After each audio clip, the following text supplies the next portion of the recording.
So the experience that I just had listening to you answer that question and thinking of the audience out there, people around the world who might be watching this, you know, there was a palpable shift in me as you shifted.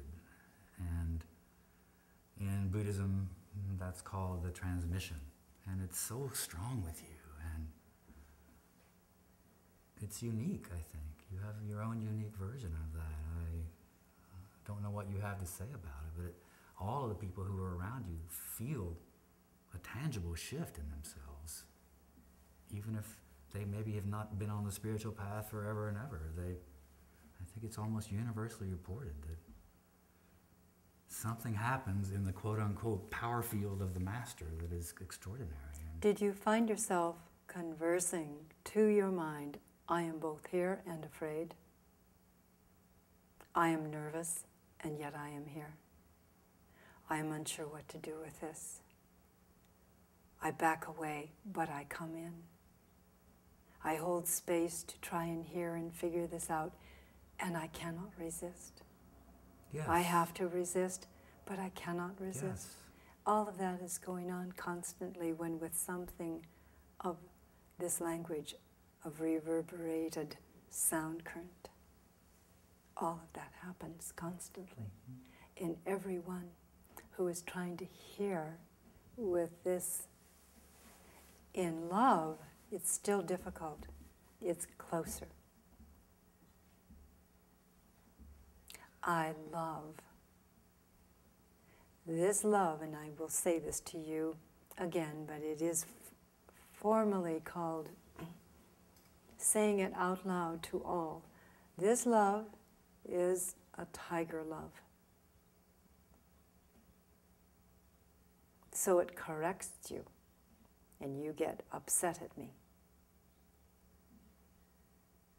It doesn't just come and help you have awe. It comes and says, you pain me because you are intelligent, not kind. You are awake, but not aware. You are living as in a loving manner, but you are not what can only live God love. I will continue to love, and I will repair you. All the while, I am telling you, not this, not that. You are not right. But I do not turn away. I do not tell you you are bad.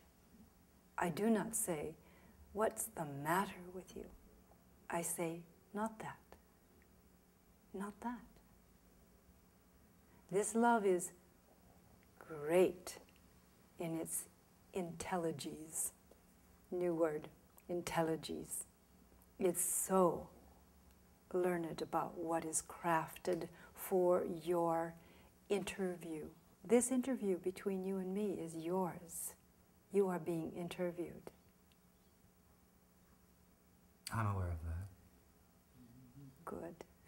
And that is the way I am. That is the uniqueness of this I am. well, I would say it's one of the uniquenesses. Listen, it is your answer. The fierceness and the correction are all important and critical.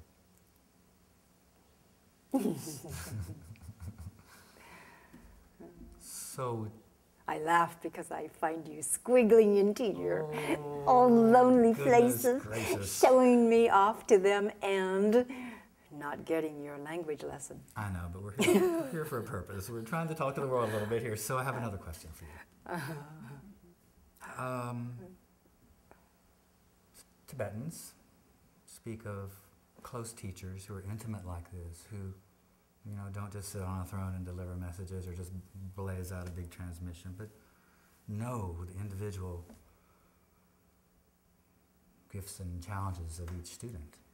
Close teacher, and then final teacher, not someone at the very beginning of the way, but someone who can really help you. And the instruction you just gave me right there was an example of, those little micro and sometimes macro corrections that people don't often get on the way. it looks like at the end game, those are really critical. I was once told that I was a micromanager, You? and I would now cop to it. I think most of us For- spiritual students probably need a little micromanaging. Exactly where I'm heading. Only if you honor this with your affirmation, destroy what is right now done, and find me the way in. And if that has to do with, would you please take the breadcrumb off of that egg carton before you put it in the recycling?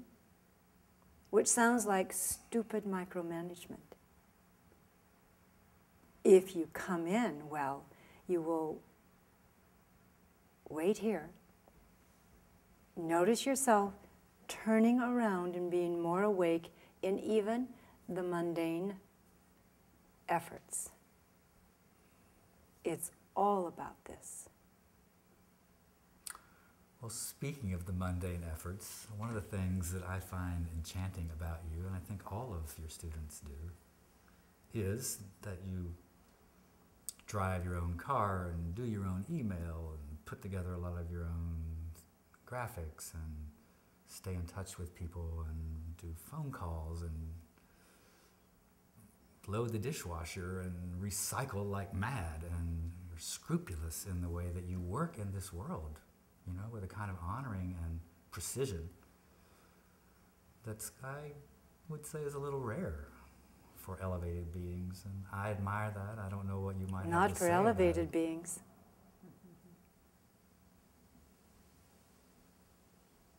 And yes, that is a put down to wherever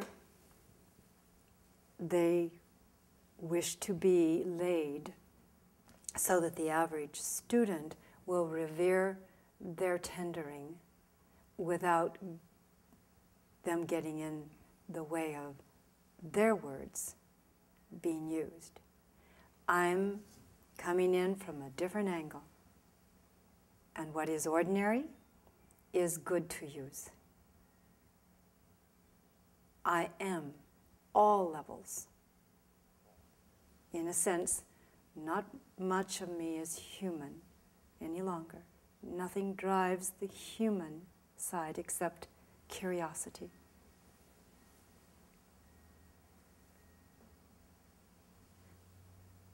And I haven't finished with the close teacher piece. It is unbelievably rude on anyone's ego to be this involved in the word. Almost no one can come and use me as a close teacher.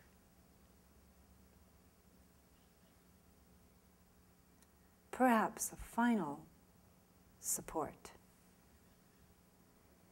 I will give you, even you who have a religion of needing to know the word as it is intended for you. Even you I will bow away from and give you the honor of letting you walk into your own traps with a little sound advice here and there saying, are you aware of what you're doing? Or, uh-oh. As I go about my next frisking of someone else. Yes, you are frisky and frisking both.